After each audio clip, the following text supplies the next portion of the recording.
ఉండనాలికి ముందేస్తే ఉండనాలికి ఉడినట్టు జుట్టు కాస్త ఊడిపోయేదాకా అర్థం అవ్వలేదండి ఈ నూనె విలువైతేని.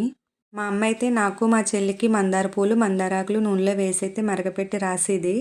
అలా భారీగా పెరగపోయినా ఉన్న జుట్టు కాస్త ఊడకుండా అయితే ఉండేది. ఇప్పుడు రకరకాల నూనెలు రాసుకోవడం వల్ల షాంపూలు వాడడం వల్ల ఉన్న కాస్త జుట్టు కూడా ఊడిపోతుంది. మళ్ళీ నా కూతురు కోసం అయితే రెడీ చేస్తున్నాను. మనకి పెళ్ళై పిల్లలు పుట్టాక మన గురించి అయితే ఆలోచించడం మర్చిపోతాం కదండి. పిల్లల గురించి ఆలోచిస్తాము. బయట నూనెలు షాంపూలు ఎక్కువగా వాడడం వల్ల తన జుట్టు కూడా ఊడిపోతుంది. అందుకే ఆయిల్ అయితే రెడీ చేసి గుంటగరగరాకు, మందార పువ్వులు ఆకులు పొడి, కరివేపాకు, కలబంద, మెంతులు, కలోచి అయితే వేసి నూనె మరగపెట్టాను. గోరువెచ్చగా ఉన్న నూనెనైతే తలకి బాగా రాసేస్తున్నాను. కొద్దిసేపు మద్దన చేసి టైట్గా జడ అయితే వేసేస్తున్నానండి. అప్పట్లో మన అమ్మ అల్ల వేసి మనకు 2 జడలు, ఇప్పుడు పిల్లలు ఒక జడే ఇష్టపడుతున్నారు.